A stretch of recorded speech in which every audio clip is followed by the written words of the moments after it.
Gradska turistička organizacija Kragujevac je tokom prethodne nedelje još jednom pokazala da Šumadija ima turističkih potencijala i da ih ona sa ponosom predstavlja širom Srbije.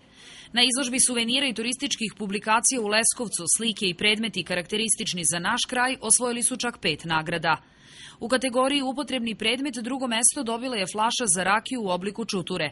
Na njoj je oslikana prva kragujevačka gimnazija sa jedne strane i dizajniran prikaz najznačajnijih građevina u gradu sa druge. U kategoriji publikacija do 50 stranica GTO je dobila još jednu drugu nagradu za publikacije Seoski turizam Kragujevca na srpskom i engleskom jeziku.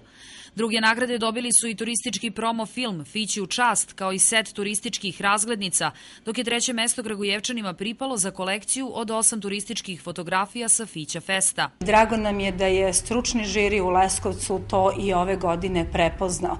Ono što je posebno kvalitet turističke organizacije Kragujevca je da mi oslonjeni na sopstvene snage dobijamo te nagrade, odnosno da su naši tekstovi, fotografije, ali da su i agencije koje rade promo filmove o gradu naše kragujevačke.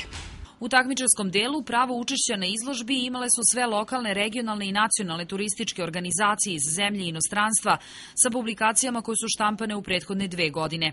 Kriterijumi za ocenjivanje bili su autentičnost, originalnost i inovativnost, pa i na ovom testu naša gradska turistička organizacija pokazala odlične rezultate.